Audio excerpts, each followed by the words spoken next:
My name is Cassandra Hayes, though everyone calls me Cassie. At 32 years old, I thought I knew what betrayal felt like, but nothing prepared me for what happened on my birthday last year.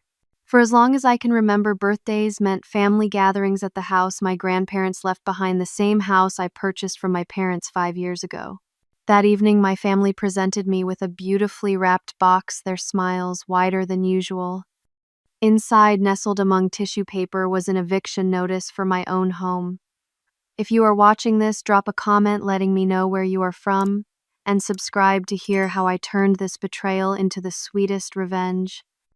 The house on Maple Street was never just a building to me. It was where my grandparents Eleanor and Harold Hayes raised me, while my parents Patricia and Robert were building their real estate business. Mom and Dad were always too busy for school plays and soccer games, but Grandma Eleanor never missed a single event. She would sit in the front row, camera in hand, cheering louder than anyone else. Grandpa Harold taught me how to fix things around the house, patiently showing me how to use tools when I was barely tall enough to reach the workbench. When my parents would drop me off at the house, sometimes for weeks at a time, it never felt like I was being left behind. Instead, it felt like coming home.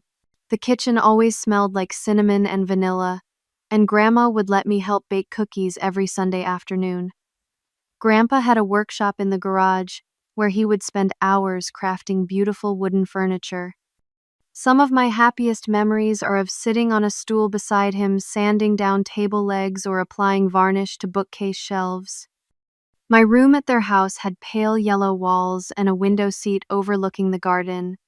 Grandma planted tulips and daffodils that would bloom every spring, creating a sea of colors I could see from my window.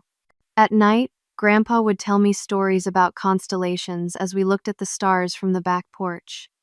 They made that house magical in a way my parents never understood. When I was 22, Grandma Eleanor passed away from heart failure. Grandpa Harold followed just 6 months later. The doctors called it natural causes, but everyone knew he died of a broken heart.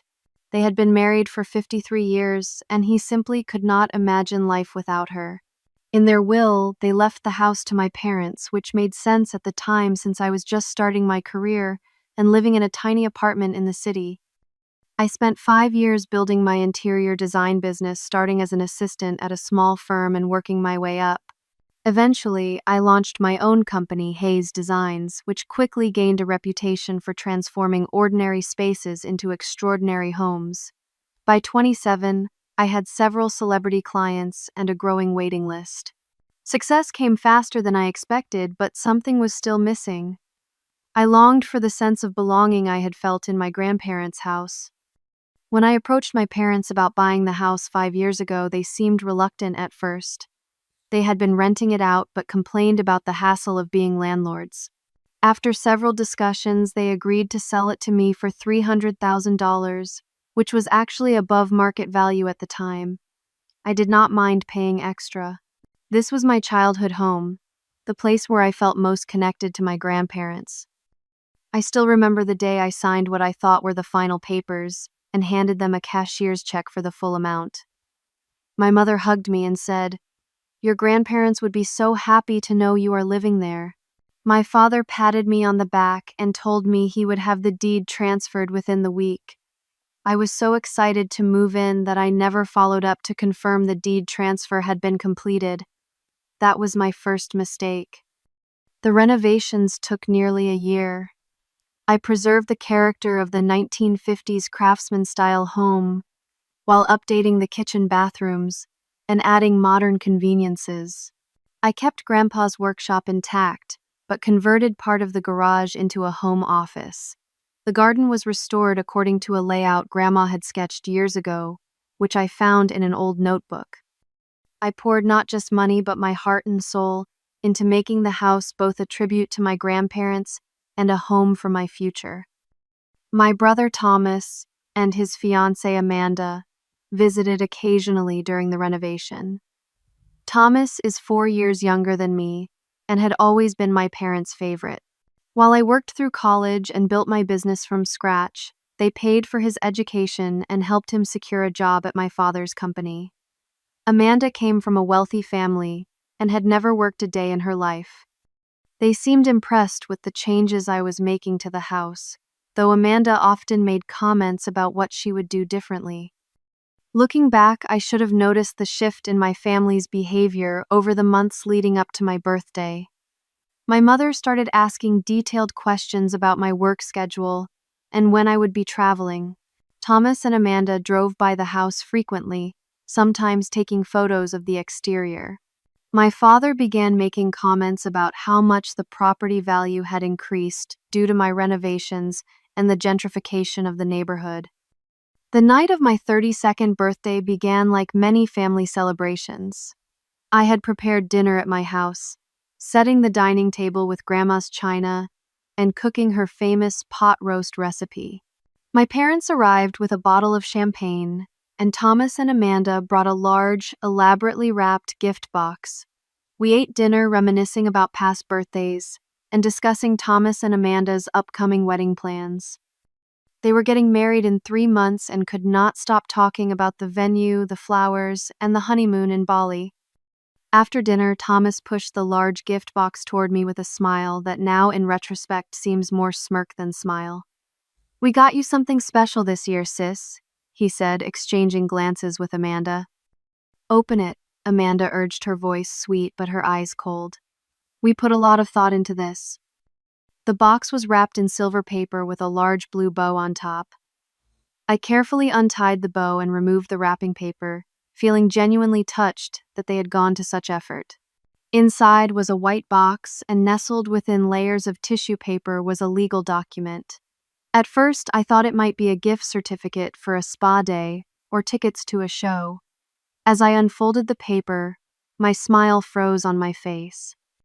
It was an eviction notice ordering me to vacate the premises at 112 Maple Street within 30 days. I looked up expecting to see expressions of horror, someone to tell me this was a terrible mistake. Instead, I saw 4 faces watching me with varying degrees of satisfaction and anticipation. In that moment, I realized this was no mistake. This was deliberate. This was planned. And my entire family was in on it. "Is this some kind of joke?" I asked, my voice barely above a whisper, as I held the eviction notice with trembling hands. The paper felt heavy, as if the weight of the betrayal had given it physical mass.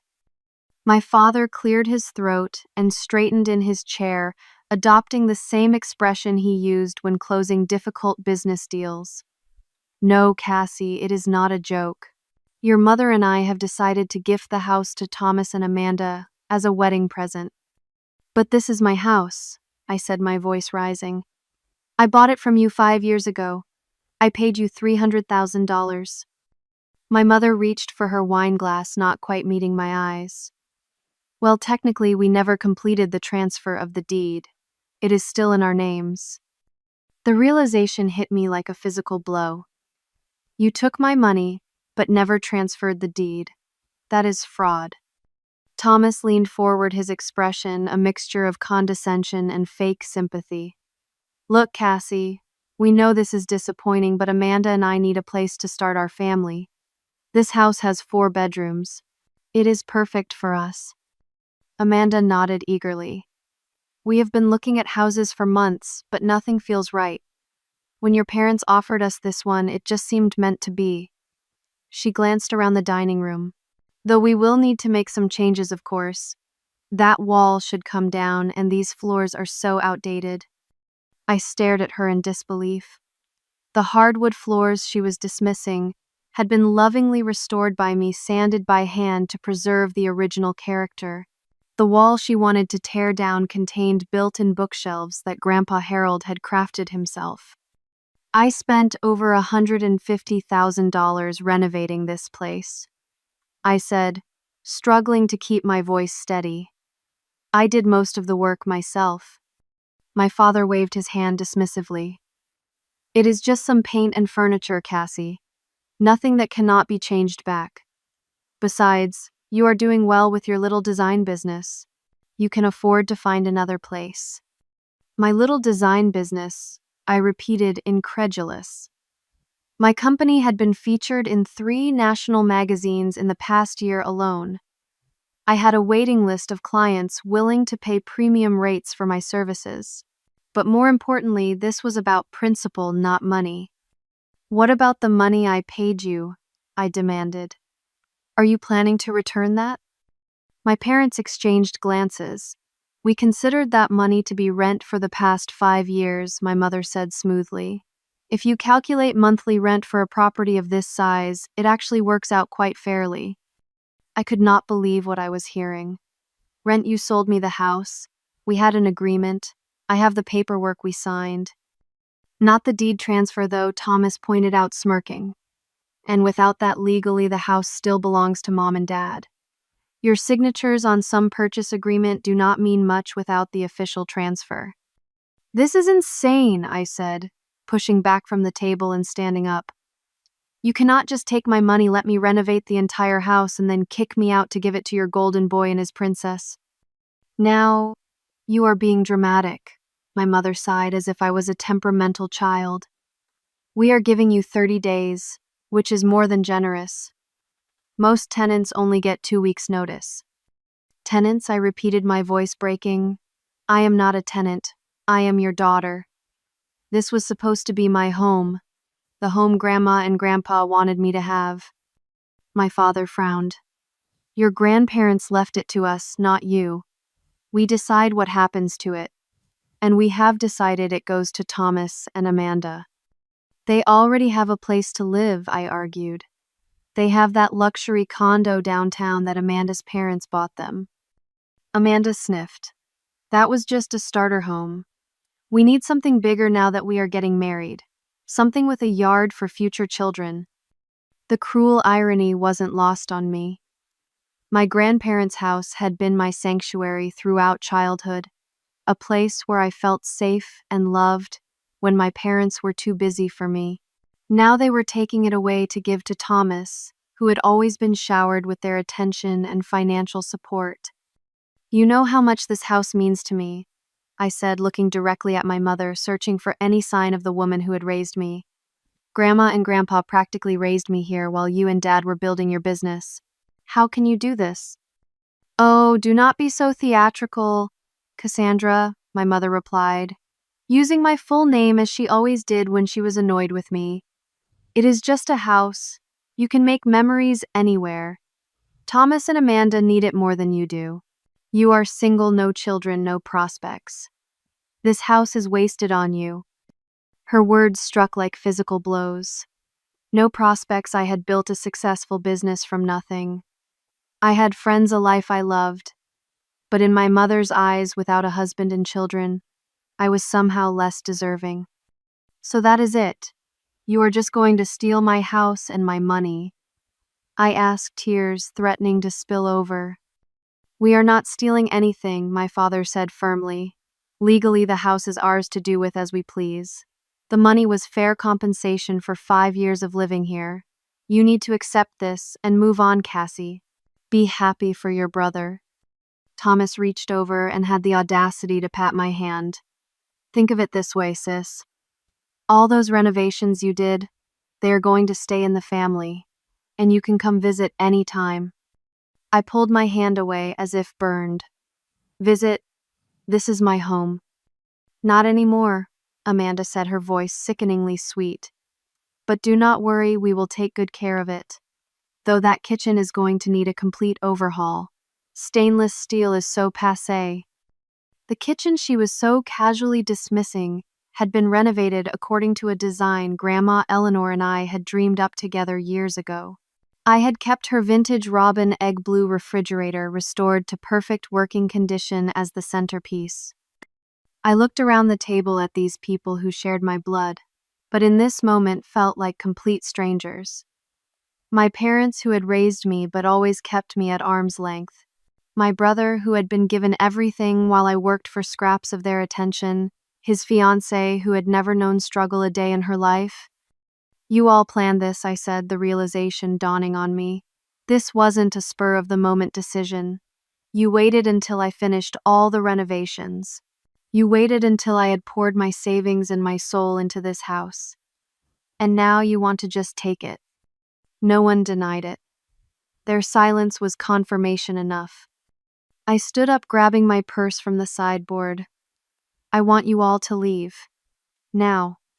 Cassie, be reasonable, my father started. Leave, I shouted, my voice echoing through the house. My grandparents' house. My house. Thomas stood, putting his arm around Amanda. Come on, guys. Let her process this. She will come around. You have 30 days, Cassandra, my mother said as she gathered her things. I expect the house to be in good condition when you leave. No spite damage. They filed out, leaving me standing in the dining room, surrounded by the remains of the birthday dinner I had lovingly prepared. The door closed behind them, and only then did I allow myself to collapse into a chair and let the tears flow freely. I had never felt so betrayed, so humiliated, so utterly alone in my life. The home that had been my sanctuary was being ripped away from me by the very people who should have protected me, and there seemed to be nothing I could do about it. I do not remember much about the drive home from my parents' house that night. Home. The word had taken on a cruel new meaning. The place I considered home was apparently never truly mine. I found myself having to pull over about a mile from the house because I could not see through my tears. Sitting in my car on the side of the road, I called the one person I knew would understand. Maya Peterson had been my best friend since college.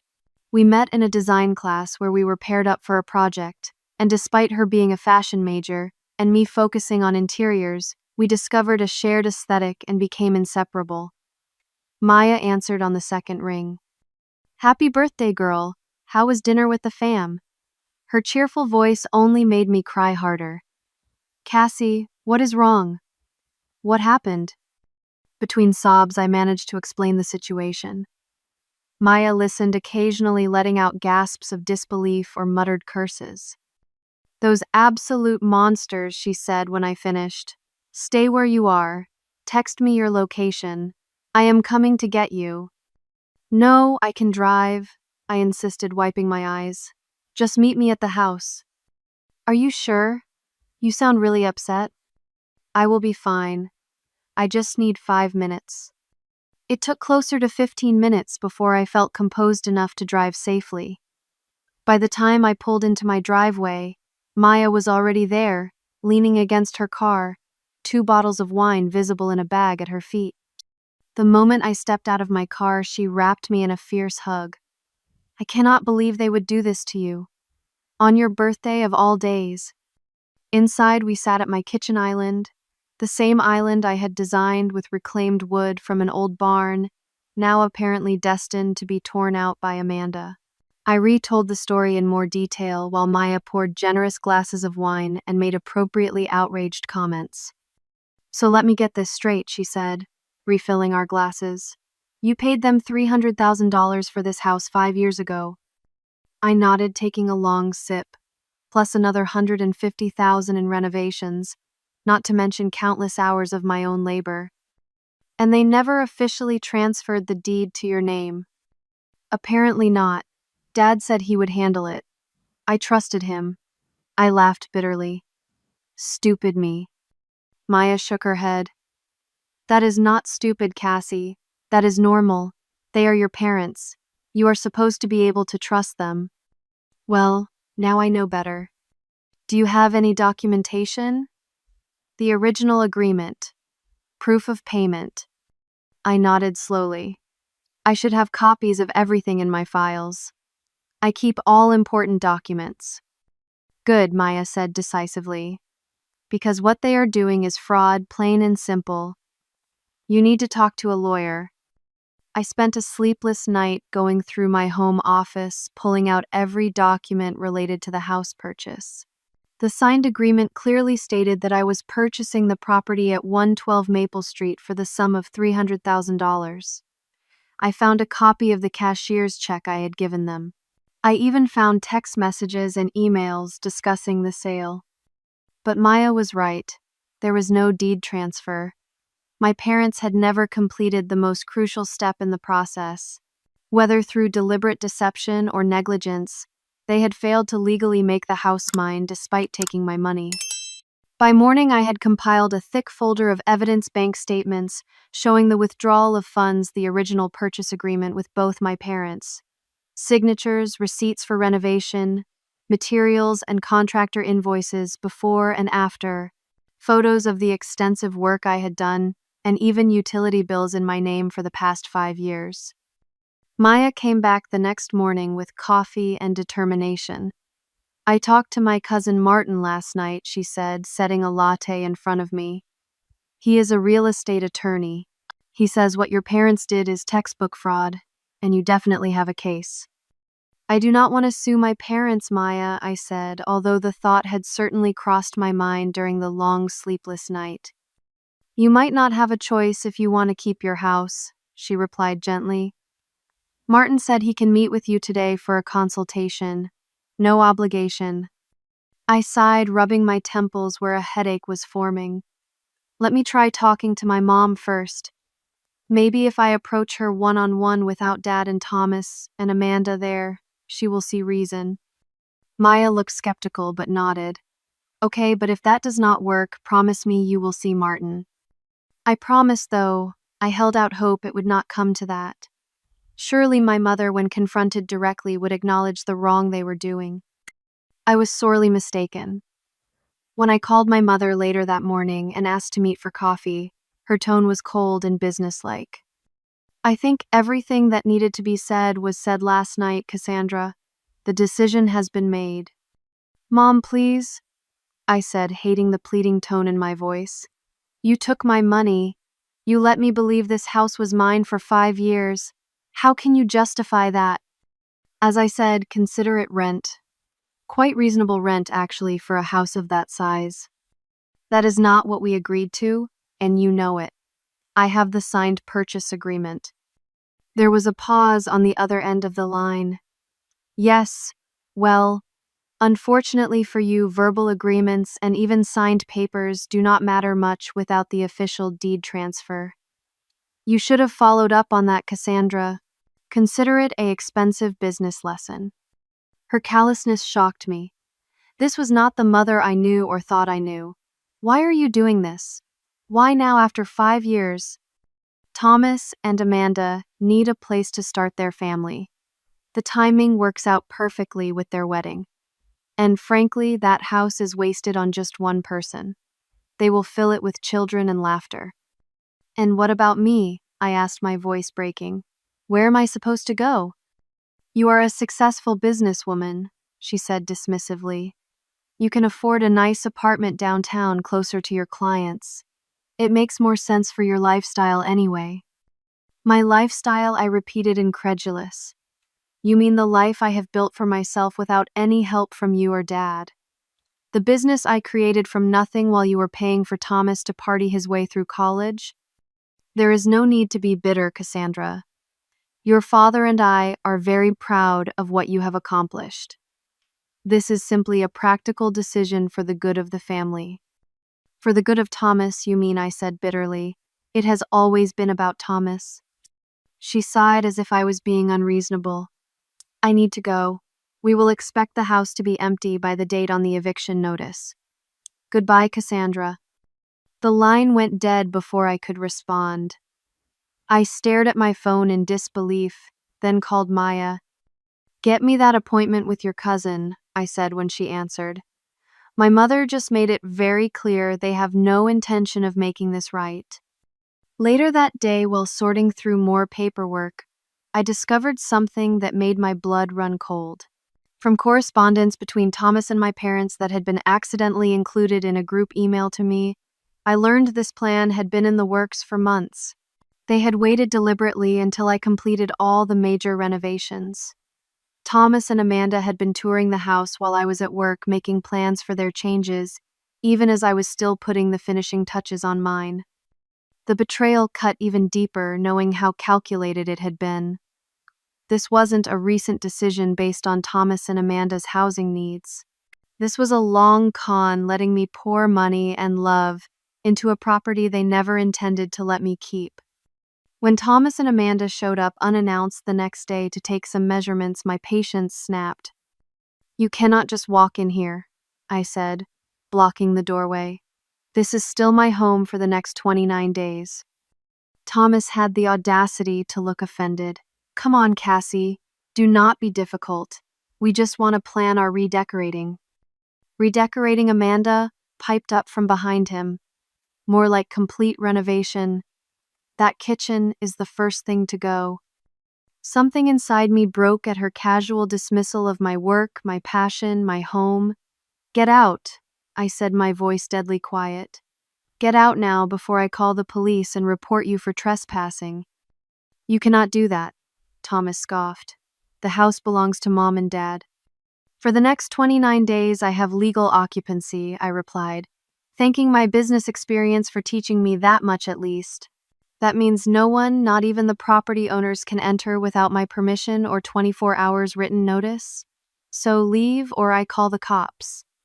Thomas looked like he wanted to argue, but Amanda tugged on his arm. Come on, babe. We can come back with your parents. She cannot keep us out then. As they walked away, Thomas turned back. You know, if you had just accepted this gracefully, we might have let you come to the wedding.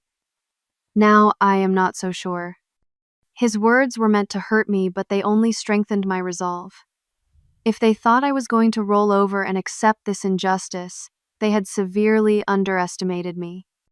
The offices of Davidson Legal Group were located in a converted Victorian in the heart of downtown. Maya insisted on coming with me for moral support, which I appreciated more than I could express. Martin Davidson turned out to be a man in his early 40s with kind eyes and a no-nonsense manner that immediately put me at ease. Maya filled me in on the basics, he said after introductions were made. But I would like to hear everything from you, Miss Hayes, from the beginning. For the next hour, I walked him through the entire situation, providing copies of all the documentation I had gathered. Martin took careful notes occasionally, asking clarifying questions but mostly listening attentively. When I finished, he sat back in his chair and folded his hands. Miss Hayes, I will not sugarcoat this. You are in a difficult legal position. Without the deed transfer, your parents technically still own the property. My heart sank. So there is nothing I can do. I did not say that, he replied. What your parents did constitutes fraud.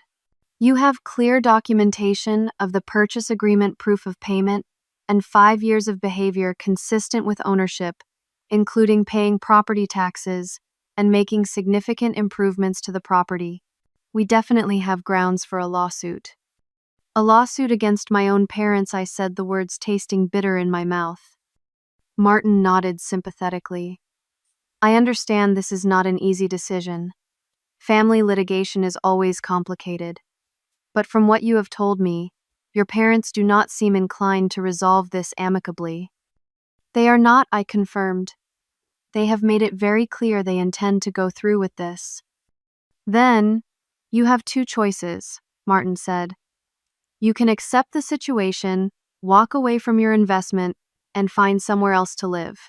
Or, you can fight. Maya, who had been uncharacteristically quiet, spoke up. She needs to fight. They cannot get away with this. Martin looked at me. What do you want to do, Miss Hayes? I thought about my grandparents, about the love they had poured into that house and into me. I thought about the 5 years I had spent restoring and improving every inch of the property. I thought about Thomas and Amanda's smug faces as they planned to tear it all apart. I want to fight, I said firmly. What do we do next?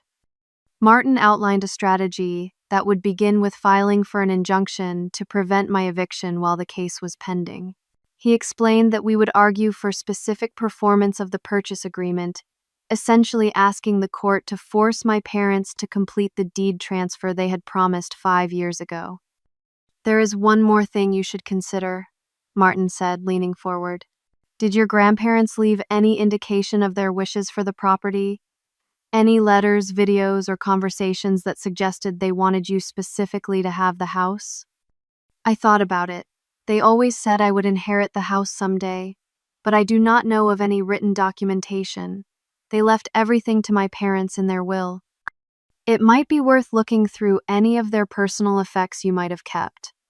Sometimes people leave letters with their will expressing wishes that are not legally binding, but can be persuasive in court. That evening, I found myself in my attic, going through boxes of my grandparents' belongings that I had kept after they passed.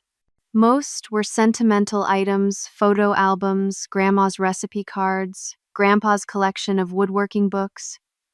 But in a small wooden box that had belonged to Grandma Eleanor, I found something unexpected.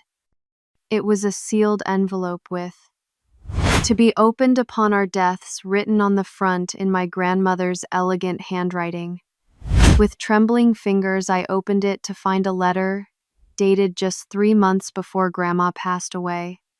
The letter was addressed to my parents expressing my grandparents' wishes for the house. They had left it to my parents with the explicit understanding that it would eventually go to me as they considered it my true home. They acknowledged that legally they were leaving everything to my parents for simplicity, but made their intentions for the house crystal clear. "We have watched Cassie grow up in these walls," Grandma had written. "This house has been her sanctuary and her joy. It is our deepest wish that when the time is right, this home will pass to her to continue the legacy of love we have built here." The letter was signed by both my grandparents and had been witnessed by their longtime neighbor, Mrs. Abernathy, who still lived next door. I sat on the attic floor, tears streaming down my face, clutching this precious evidence of my grandparents' love and intentions. The next morning, I brought the letter to Martin, who read it carefully. "This is extremely helpful," he said. "While it does not override the will, it clearly establishes your grandparents' intentions. Combined with the purchase agreement and proof of payment, it strengthens our case considerably." "My parents must have known about this letter," I said, the realization hitting me. It was addressed to them. They deliberately ignored my grandparents' wishes. Martin nodded grimly. "Unfortunately, that seems to be the case.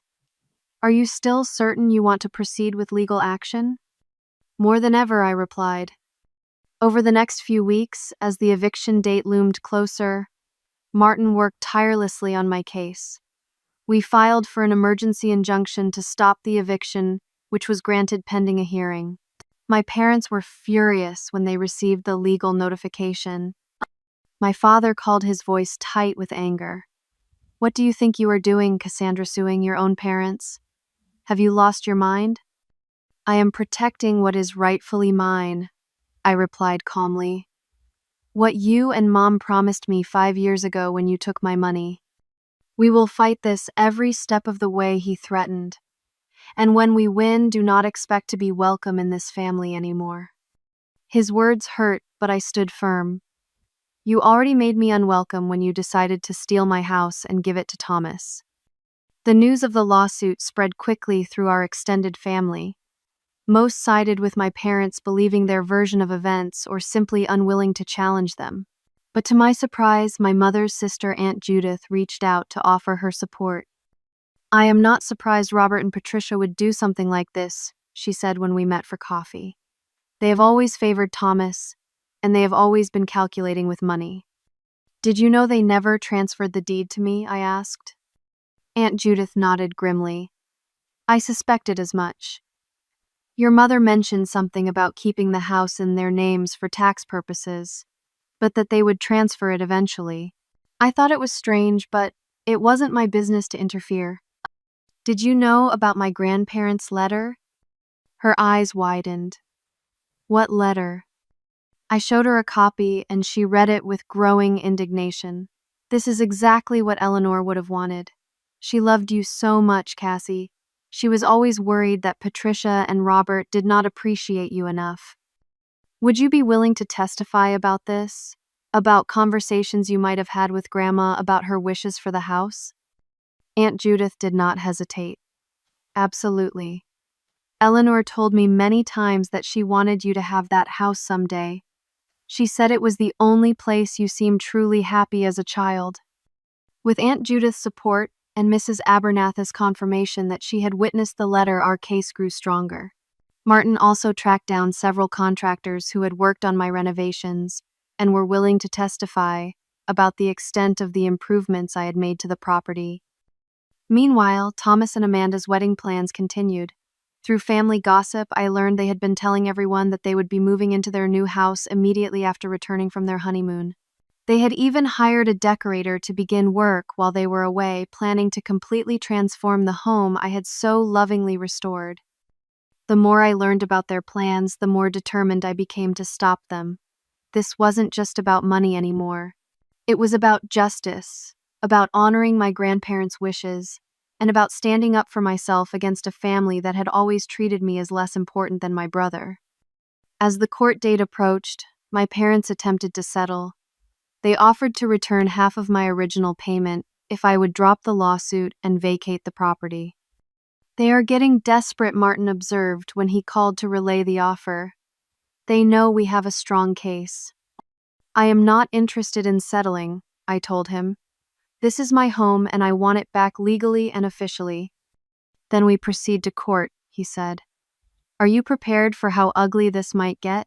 Family lawsuits can reveal painful truths."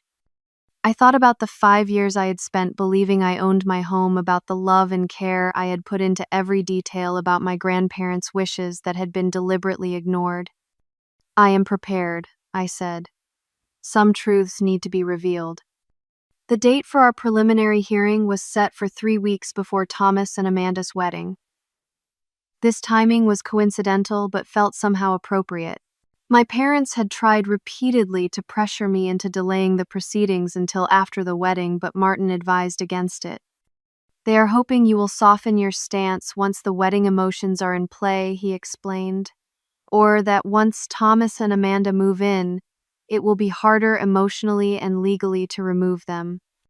Our strategy was straightforward but powerful. We would present the signed purchase agreement, proof of payment evidence of my 5 years of ownership behavior, including tax payments and improvements, and most importantly, my grandparents' letter expressing their wishes for me to have the house. "We need to be prepared for their counter-arguments," Martin warned during one of our strategy sessions. "They will likely claim the money was a gift or rent, not a purchase price. They might argue that without the deed transfer, no sale was finalized regardless of the signed agreement." "What about the letter?" I asked. "They cannot argue against my grandparents' clear wishes. They can claim they never saw it, or that it was written when your grandparents were not of sound mind. We need Mrs. Abernathy's testimony to be rock solid." Mrs. Abernathy, my grandparents' 84-year-old neighbor, was more than happy to help. When I visited her to discuss her testimony, she was indignant on my behalf. "Your grandmother told me specifically that she wanted you to have that house," she said, firmly pouring tea into delicate cups. "She worried about you, you know. Said your parents never gave you the attention you deserved, always focused on that brother of yours." Her words brought tears to my eyes. "I miss her so much," I admitted. "Being in that house makes me feel close to her and Grandpa. Eleanor would be furious if she knew what your parents are trying to do." "Mrs. Abernathy," said, patting my hand. "I will make sure the judge knows exactly what she wanted." Martin also arranged for testimonies from several contractors who had worked on my renovations, as well as my accountant, who could confirm I had been paying property taxes and claiming homeowner deductions for 5 years with no objection. From my parents. As our case built, so did the pressure from my family. Relatives I rarely spoke to suddenly called to reason with me. Friends of my parents reached out to express their disappointment in my actions.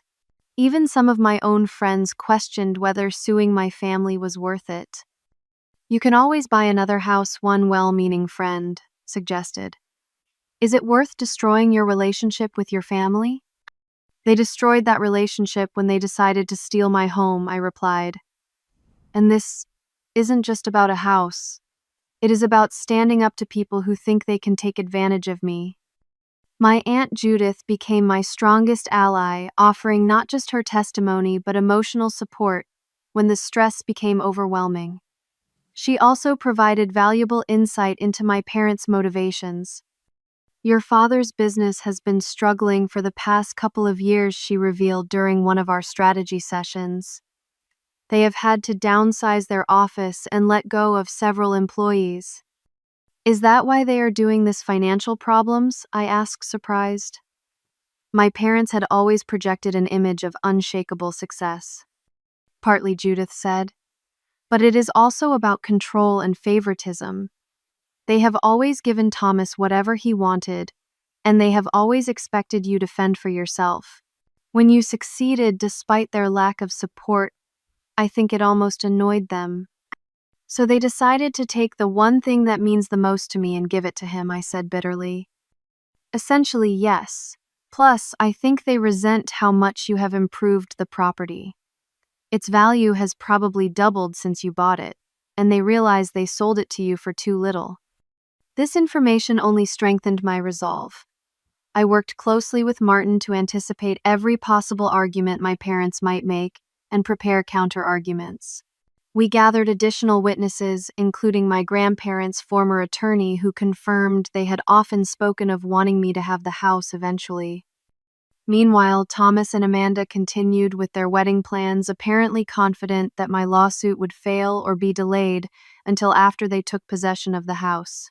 Through mutual acquaintances, I heard they were telling everyone at their engagement party about their plans for their new home, complete with a nursery, for the children they plan to have immediately.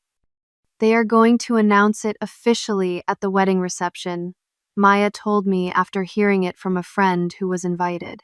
They have this whole presentation planned about starting their new life in their new home. The thought of them using my house, my sanctuary, as a prop in their wedding spectacle made me physically ill. But it also hardened my determination to win this case, not just for myself but for my grandparents whose wishes were being trampled. As the court date grew closer, my parents made one final attempt to pressure me into dropping the case. My father showed up at my office unannounced, looking uncharacteristically disheveled. "This has gone far enough, Cassandra," he said, his voice a mixture of anger and desperation. "You are tearing this family apart with your stubbornness." "I am not the one who tried to steal a house," I replied calmly, though my heart was racing. "You and Mom did that all on your own." "We did not steal anything," he insisted. "The house was always legally ours. We simply changed our minds about selling it." "After taking my money and letting me live there as an owner for 5 years," I pointed out. "After letting me spend another $150,000 on renovations." He waved his hand dismissively. "We will return $75,000 of your original payment. That is more than fair considering you have been living there rent-free." "Not interested," I said firmly. "I want my house, the house I paid for, the house Grandma and Grandpa wanted me to have." His face darkened. "You always were stubborn, just like your grandmother. This is your final chance, Cassandra. Drop the lawsuit, take the money, and we can all move forward as a family." "The family that was willing to defraud me of my home and inheritance?" I asked. "No, thank you. I will see you in court, Dad." As he left, I felt a strange mix of sadness and strength. I was standing up for myself, perhaps for the first time against my parents, and while it hurt to be at odds with them, it also felt right. The day before the court hearing, Martin called with exciting news. "We found another witness," he said, his voice animated.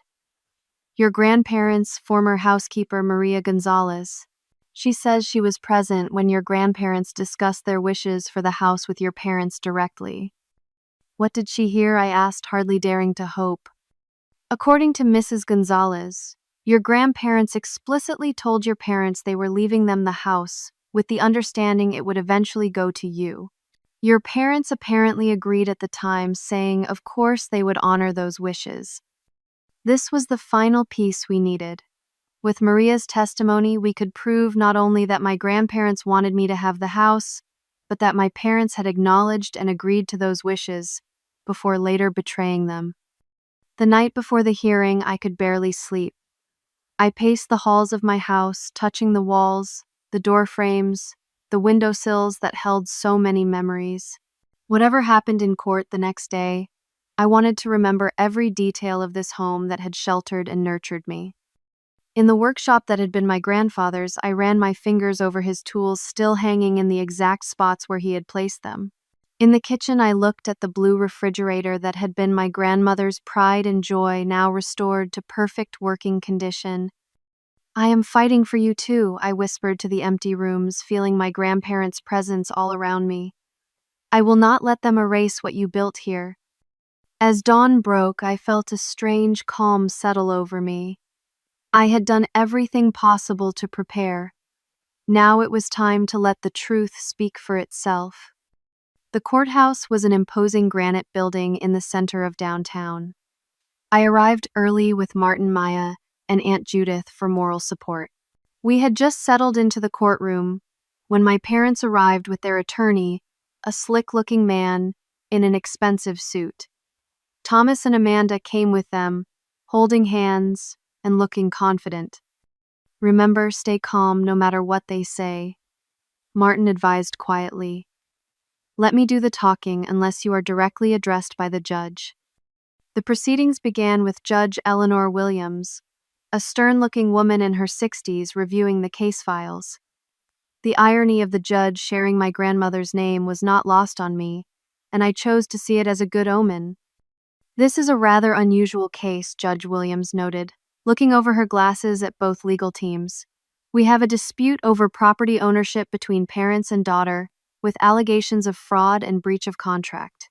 Let us proceed with opening statements." My parents' attorney went first, presenting their version of events. According to him, there had never been a formal sale of the house, merely an arrangement where I would live there and pay what amounted to rent. He claimed my parents had always intended to keep the property in the family, but had recently decided it would be better utilized by my brother and his new wife. "The plaintiff's claims of fraud are unfounded and frankly hurtful to my clients, who have only ever acted in the best interests of their family," he concluded smoothly. "There was never a completed sale, and therefore no breach of contract." When it was Martin's turn, he approached the bench with quiet confidence. "Your Honor, this case is indeed about family, but not in the way the defendants would have you believe. This is about a daughter who trusted her parents when they sold her grandparents' home, only to have that trust betrayed in the cruelest possible way." He outlined our case, methodically presenting the signed purchase agreement, bank records, showing the transfer of $300,000 and 5 years of tax records, showing I had been paying property taxes as the owner. "But perhaps most compelling, Your Honor, are these documents," he said, presenting copies of my grandparents' letter. This letter, written by Cassandra Hayes' grandparents shortly before their deaths, clearly expresses their wish for her to have their home, the home where she spent much of her childhood while her parents were building their business. Judge Williams read the letter carefully, her expression unreadable. "And the defendants were aware of this letter?" she asked. "We have witnesses who will testify that not only were the defendants aware of the letter, they explicitly agreed to honor these wishes," Martin replied, before later deciding to give the property to their son instead, after allowing Miss Hayes to invest significantly in renovations. The judge turned to my parents' attorney. "Counselor, were your clients aware of this letter from the grandparents?" He conferred briefly with my parents before responding. "Your Honor, my clients do not recall seeing this specific letter, though they were generally aware of the grandparents' fondness for their granddaughter. However, they assert that any such sentiments do not constitute a legal obligation." "Perhaps not on their own," Judge Williams agreed, "but combined with a signed purchase agreement and full payment, they paint a concerning picture." The hearing proceeded with witness testimony. Mrs. Abernathy testified first, her voice clear and strong despite her age.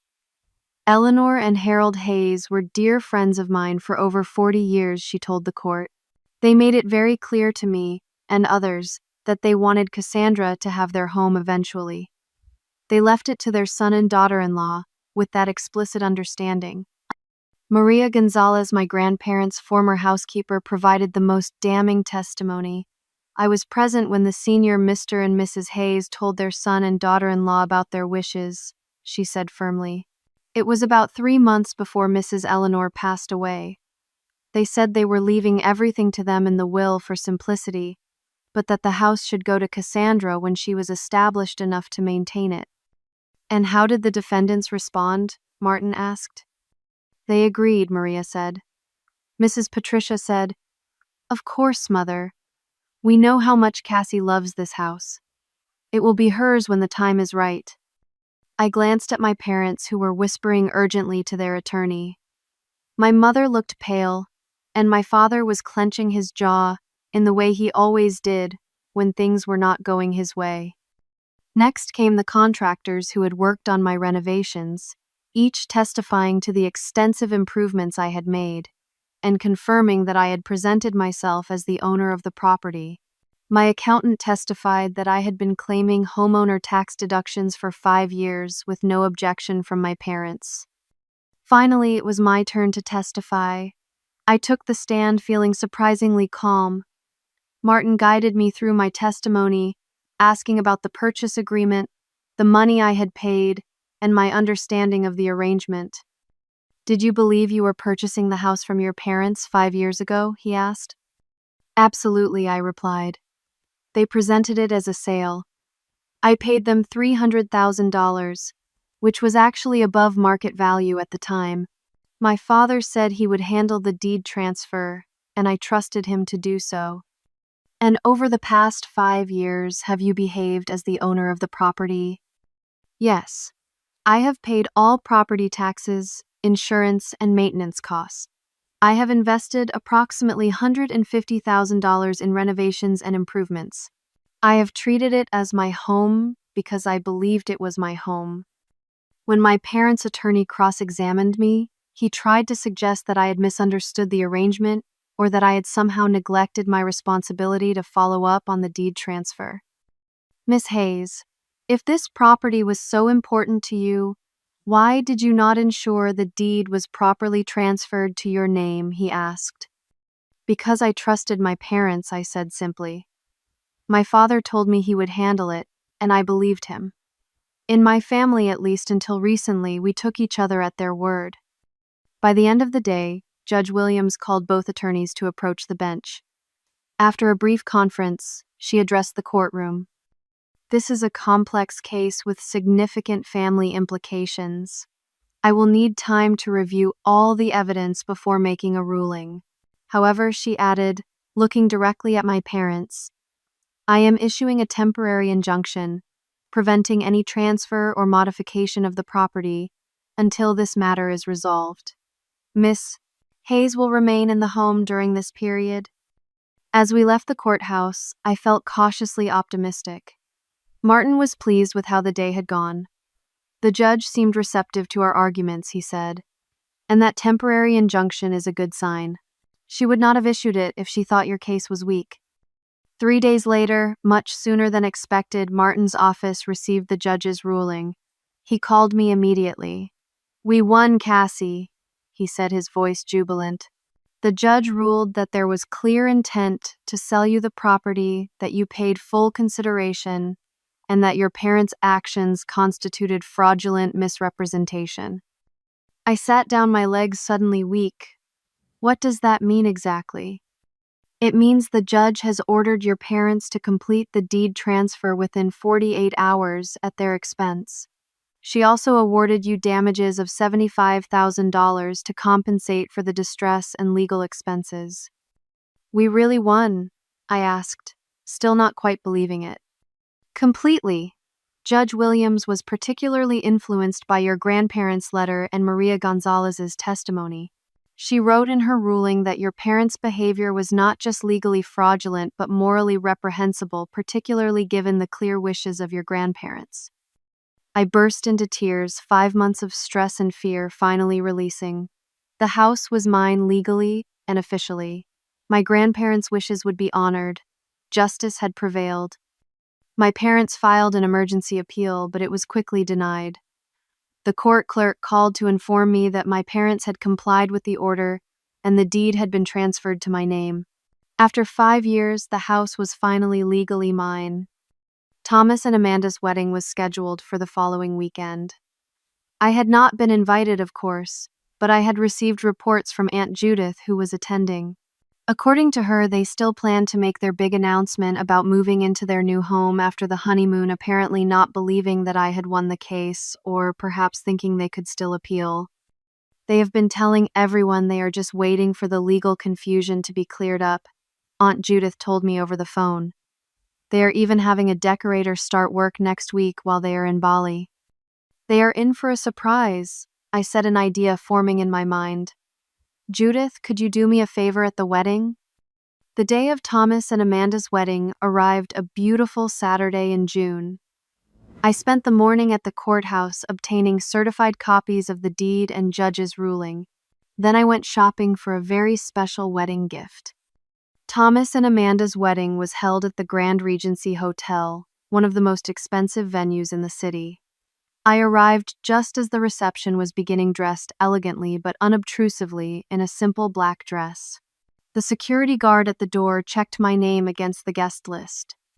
"I am sorry, miss, but you do not seem to be on the list," he said apologetically. "Oh, I am not staying for the reception," I explained. "I just need to drop off a gift for my brother and his wife. Family tradition." He hesitated, then nodded. "All right, but please make it quick." I slipped into the reception hall where guests were mingling, waiting for the bride and groom to make their entrance. I spotted Aunt Judith, who gave me a discreet nod. My parents were near the head table, looking tense despite the festive occasion. They had not spoken to me since the judge's ruling. The DJ announced the entrance of the newlyweds, and Thomas and Amanda swept in to applause, looking picture-perfect and smugly happy. They made their way to the head table where a microphone was set up for speeches. After the maid of honor and best man had given their speeches, Thomas stood up, taking Amanda's hand. "Before we begin dinner, Amanda and I have a special announcement," he said, smiling at the crowd. "As many of you know, we have been looking for the perfect place to begin our life together." Amanda chimed in, her voice syrupy sweet.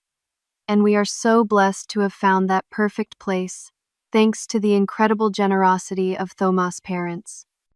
My father stood up, champagne glass in hand. "Patricia and I are thrilled to announce that, as our wedding gift to Thomas and Amanda, we are giving them a beautiful home that has been in our family for generations." There were oohs and ahs from the guests. My mother added, "They will be moving in immediately after returning from their honeymoon in Bali. To new beginnings and new homes." As glasses were raised for the toast, I stepped forward, the beautifully wrapped package in my hands. "I have a gift for the happy couple," I said clearly, my voice carrying across the suddenly silent room. All eyes turned to me. My parents' faces drained of color. Thomas and Amanda looked shocked to see me there. Cassie Thomas started, his voice a mixture of anger and confusion. "You were not invited." "I know," I said pleasantly, approaching the head table. "But I could not let you make your big announcement without giving you this first." I handed Thomas the package. He took it reflexively, looking uncertain. "Open it," I suggested. "I think you will find it illuminating." With Amanda peering over his shoulder, Thomas unwrapped the package to reveal a framed document. It was the newly recorded deed to the house, with my name clearly listed as the legal owner, along with a copy of Judge Williams' ruling. "What is this?" Amanda asked, squinting at the document. "That is the deed to 112 Maple Street," I said clearly. "My house. The house that a judge ruled legally belongs to me, after determining that my parents attempted to defraud me of my property and inheritance." The room went completely silent. Guests exchanged uncomfortable glances. "Perhaps your parents forgot to mention that part when they promised you the house as a wedding gift," I continued smoothly. "They lost their case. The house is mine legally and officially, so you might want to rethink your post-honeymoon plans." Thomas' face had turned an alarming shade of red. "This is ridiculous. Mom, Dad, tell her she cannot do this." My father stepped forward, his voice low and dangerous. "Cassandra, this is not the time or place." "I disagree," I replied calmly. You were about to publicly announce giving away my house. I think this is exactly the time and place to correct that misunderstanding. I turned to the confused guests. I apologize for the disruption. I just wanted to make sure everyone had accurate information. The house my parents just promised to Thomas and Amanda is actually my home purchased by me 5 years ago and recently confirmed as legally mine by the court. I am sure Thomas and Amanda will find another lovely place to live. With that, I turned to leave, my head held high. As I walked away, I heard the murmurs begin. Saw Aunt Judith trying to hide a smile behind her napkin. Watched my parents desperately trying to regain control of the situation. It was petty, perhaps. It was certainly dramatic. But after months of stress, fear, and betrayal, it felt like poetic justice to return the public humiliation they had planned for me. In the months that followed, I rarely heard from my parents or Thomas. They made no further attempts to claim my house, though I learned from Aunt Judith that they had been forced to buy Thomas and Amanda a condo as a replacement wedding gift, stretching their already strained finances. The whole experience changed me in ways I had not anticipated. I became more cautious about trusting others, but also more confident in standing up for myself. I learned who my true friends were, and that family is not always defined by blood. I invited Mrs. Abernathy and Maria Gonzalez for dinner to thank them for their help. We shared memories of my grandparents, and for the first time in months, the house felt like a home again, rather than a battleground. Maya convinced me to host a housewarming party to reclaim the space emotionally. It is officially your house now, she pointed out. Celebrate that. She was right. I filled the house with friends, music, and laughter. Aunt Judith came bringing several cousins who had supported me through the ordeal. Even Martin attended, raising a toast to justice and perseverance. As life settled into a new normal, I found myself reflecting on the lessons I had learned. The hardest one was that sometimes the people who should love you the most can hurt you the most deeply. But I also learned that standing up for yourself is not selfish, it is necessary. That trusting blindly is dangerous, but closing yourself off completely is equally harmful. Most importantly, I learned that home is not just about physical space or legal ownership. It is about the memories you create, the love you nurture, and the boundaries you establish to protect your peace.